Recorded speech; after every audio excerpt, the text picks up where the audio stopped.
जंगल की ओर जा रहा था। तभी एक व्यक्ति रास्ते में आ गया और उसकी ओर तिरस्कार भरी नजरों से देखने लगा। मुन्ना, कहाँ चले? जंगल जा रहा हूँ, लकड़ी काटने। फिर वही बेकार की मेहनत। जब भी तू लकड़ियां काट कर लाता है, कुछ ना कुछ ऐसा होता है कि बेच ही नहीं पाता। और आज देखना, फिर कोई मुसीबत तेरे साथ जरूर होगी।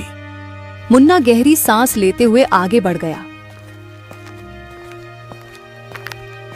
व्यक्ति हंसता हुआ चला गया। कुछ देर बाद मुन्ना पास के जंगल के बीचों बीच लकड़ियां काटने में जुटा था। कटाई पूरी होने के बाद वो लकड़ियों का गट्ठर बांध ही रहा था कि अचानक उसे एक भेड़िए की आवाज सुनाई दी। भेड़िए को देखते ही मुन्ना घबरा गया और लकड़ियां छोड़कर भागने लगा। मुन्ना बिना पीछे देखे भागता रहा। मुन्ना गांव पहुंचते ही हाँफने लगा। तभी कुछ गांव वाले उसे देखकर हंसने लगे।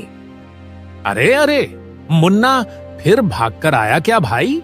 लगता है जंगल में कोई मुसीबत आ गई है।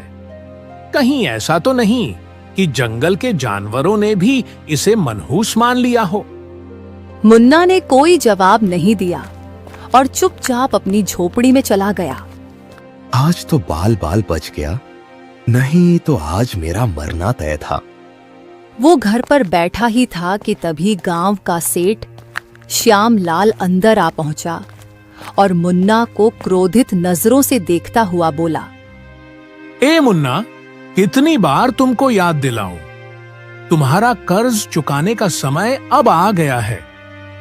सेठ जी, मैं जल्दी आपका कर्ज चुका दूंगा। वो क्या है कि आज मैंने जंगल में बहुत अच्छी लकड़ियां काटी थी, मगर। अरे क्या मगर? तू हमेशा कोई न कोई बहाना बना लेता है और फिर बोलता है ये था, वो था, ऐसा था, वैसा था। अरे हाँ, मेरी तकदीर ही खराब है सेठ जी। तो मैं क्या करूं? सीधी बात है, सुन। अगर कुछ दिन में कर्ज नहीं दिया तो तेरी झोपड़ी पर कब्जा कर लूंगा और तेरे सामान के साथ तुझे घर में से फेंक दूंगा, समझ में आई? इतना बोलकर सेठ गुस्से से बाहर चला गया और मुन्ना फिर उदास बैठकर सोचने लगा।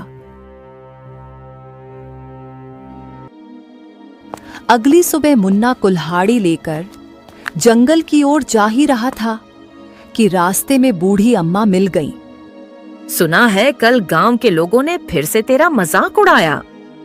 तभी एक व्यक्ति वहां आया और मुन्ना का मजाक उड़ाने लगा। शर्म करो, किसी की मेहनत का मजाक उड़ाना आसान होता है, लेकिन तकदीर का फैसला इंसान नहीं करता। ये सुनकर वो व्यक्ति गुस्सा होता हुआ चला गया और मुन्ना चुपचाप जंगल की ओर बढ़ गया। मुन्ना ने मेहनत से लकड़ियां काटकर और गट्ठर बांधकर सिर पर रख लिया। वो खुद से बोला, आज तो किसी भी हालत में लकड़ियां बेच कर ही आऊंगा, चाहे जो हो जाए। जैसे ही वो जंगल से बाहर आया, अचानक एक भयंकर आंधी आई। तेज हवाओं से उसकी लकड़ियां चारों ओर बिखर गईं। मुन्ना बेबस होकर देखता रहा। अरे, ये क्या हो क्या रहा है मेरे साथ? मेरी मेहनत हमेशा बेकार चली जाती है, क्या करूं? निराश होकर मुन्ना गांव लौट आता है और गांव वाले फिर से उसका मजाक उड़ाने लगे। अरे देखो देखो, लगता है आज फिर लकड़ियां नहीं बेच पाया बेचारा। मुझे लगता है रब ने इसे सिर्फ मेहनत करने के लिए बनाया है, फल पाने के लिए नहीं। मुन्ना बेचारा चुपचाप घर चला गया। उसके घर खाने को कुछ भी नहीं था, वो भूखा ही सो जाता है। अगले दिन मुन्ना फिर से जंगल गया और लकड़ियां काटकर गांव की सीमा तक ले आया। मुन्ना फिर खुद से कहता है, आज कुछ भी हो जाए, आज तो मैं अपनी लकड़ियां बेचकर ही रहूंगा, चाहे जो हो जाए। और लकड़ी बेचकर सेठ के पैसे भी दे दूंगा। तभी अचानक बादल गरजने लगे और तेज बारिश हो गई। एक व्यक्ति हंसते हुए बोला, जैसे ही तू लकड़ियां घर लाया, बारिश आ गई। लगता है तेरी बुरी किस्मत पूरे गांव पर भारी पड़ने वाली है। मुन्ना अपमान से भर उठा, लेकिन उसने कोई जवाब नहीं दिया।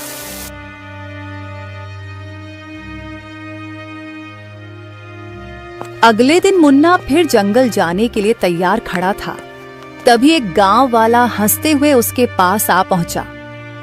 मुन्ना, एक काम कर भाई, इस बार तू जंगल में भटक जाना और कभी वापस मत आना, क्योंकि तू अगर गांव में रहा तो हमारे गांव में कहीं बाढ़ न आ जाए। मुन्ना ने उसकी बात अनसुनी कर दी और जंगल की ओर चल पड़ा।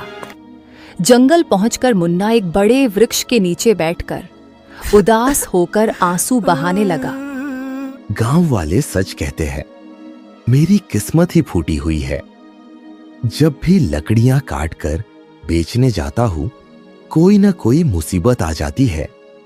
श्याम सेठ का कर्ज भी सिर पर चढ़ा है। अरे अब करूं तो क्या करूं? तभी एक बूढ़ा वहां आ पहुंचा और मुन्ना को रोते देख ठहर गया। बेटा, ओ बेटा, ये तुम्हारी आंखों में आंसू क्यों हैं? बाबा, जिसकी तकदीर फूटी हो उसकी किस्मत में आंसू ही होते हैं। मैं लकड़हारा हूं, लेकिन बस नाम का। जब भी लकड़ियां बेचने जाता हूं, कोई न कोई बाधा आ जाती है। सेठ का कर्ज बढ़ता जा रहा है और गांव में सब मेरा मजाक उड़ाते हैं। बस बस, अपनी तकदीर पर मत रो बेटा। शायद तुम्हारी तकदीर में बड़ा आदमी बनना लिखा हो। मुन्ना चौंक गया और गुस्से में खड़ा हो गया। अरे जाइए बाबा जी, पहले से ही परेशान हूं और आप और मजाक बना रहे हैं। अरे, जिसकी किस्मत में एक ढंग का काम नहीं लिखा, वो बड़ा आदमी कहां से बनेगा? अच्छा हुआ कि गांव वाले यहां नहीं हैं, नहीं तो वो और मजाक बना देते। बूढ़ा मुस्कुराते हुए वहां से चला गया। मुन्ना अपने आप से बोलने लगा। अब मैं गांव वापस नहीं जाऊंगा, जंगल में ही अपना घर बनाकर रहूंगा। नहीं जाना मुझे गांव। मुन्ना कुल्हाड़ी उठाकर जंगल में आगे बढ़ गया। मुन्ना चलते चलते एक खंडहर के पास पहुंच गया। खंडहर को देखकर वो हैरान रह गया। अरे, ये तो बड़ा विचित्र खंडहर है।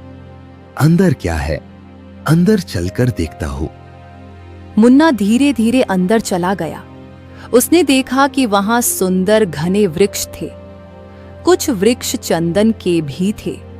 उसकी नजर एक विशाल पत्थर की मूर्ति पर पड़ी, जो एक सुंदर लड़की की थी।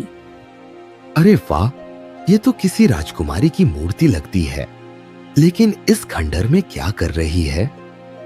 मुन्ना मूर्ति के पास बैठ गया और मूर्ति को देखकर मुस्कुराते हुए बोला।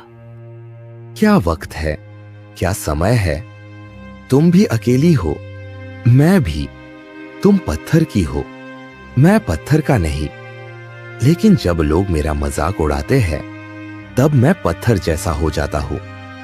मेरा दिल बहुत दुखता है। क्या करूं?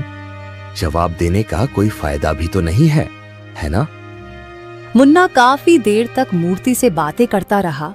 फिर पेड़ों को देखकर बोला, हाँ, ये लकड़ी बहुत महंगी बिकेगी, इसे काटता हूं। इतना बोल के वो कुल्हाड़ी उठाकर लकड़ियां काटने लगा और गठरी बनाकर गांव की ओर लौट गया और बाजार में लकड़ी बेचने लगा। तभी एक व्यापारी वहां आ पहुंचा। ओ भैया, ये लकड़ी तो बड़ी सुंदर है। ये तो चंदन की लग रही है। देखो भैया, लेना हो तो लो, नहीं तो आगे बढ़ो। अरे हाँ हाँ, मैं खरीदूंगा। रुको रुको, ये लो भैया, ये लो इसकी अच्छी कीमत।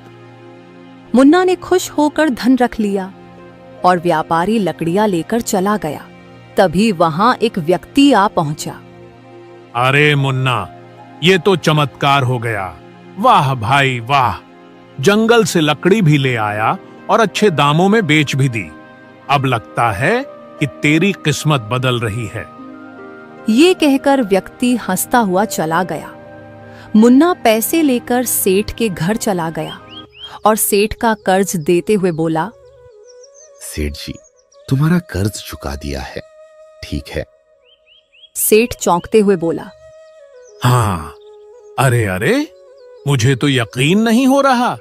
तेरी लकड़ियां बिक गईं और इतना धन कमा भी लिया। लगता है तेरी तकदीर बदल रही है, क्यों? मुन्ना बिना कुछ कहे वहां से चला गया, लेकिन उसके कानों में व्यक्ति और सेठ की बातें गूंज रही थीं। क्या सच में मेरी तकदीर बदल रही है? अगले दिन मुन्ना फिर से उसी एक सुनसान खंडहर में पहुंच गया। मुन्ना कुल्हाड़ी लेकर अंदर पहुंच गया। जैसे ही उसकी नजर सामने खड़े चंदन के पेड़ पर पड़ी, अरे, ये कैसे हो सकता है? मैंने तो कल ही इस पेड़ को काटा था, फिर से वही पेड़ खड़ा है। ओरे बाबा रे बाबा, कुछ तो गड़बड़ है। यहां तभी मुन्ना की नजर पत्थर की मूर्ति पर चली गई। वो उसके पास चला गया और उसे ध्यान से देखने लगा। तुम्हें पता है, अरे कल पहली बार ऐसा हुआ कि मैंने लकड़ियां काटी और बाजार में अच्छे दामों में बिक भी गई। शायद तुम मेरे लिए भाग्यशाली हो। काश कि तुम मेरी बीबी होती। माफ करना, मुझे तो ये कहने का कोई अधिकार ही नहीं है, लेकिन हाँ, सच कहूं तो जब पहली बार तुम्हें देखा तभी मुझे तुमसे प्रेम हो गया था। अब क्या कर सकते हैं। कुछ देर बाद वो फिर से चंदन का पेड़ काटकर लकड़ियों को बाजार में बेचने चला गया। अब मुझे सच में लगता है मेरी किस्मत मेरा साथ दे रही है। मुन्ना अगले दिन फिर से खंडहर में आ पहुंचा। उसने देखा कि पेड़ फिर से उग चुका था। ओरे बाबा रे, फिर से वही पेड़। ओरे बाप रे बाप, ये तो जरूर कोई जादू लग रहा है। मुझे लगता है ये हवेली जादुई हवेली है। इतना बोलकर वो मुस्कुराते हुए मूर्ति के पास उसके सामने बैठ गया। तुम बहुत ही रहस्यमय हो, लेकिन न जाने क्यों तुम्हें देखकर मेरा मन हल्का हो जाता है। शायद इस खंडर की वीरानी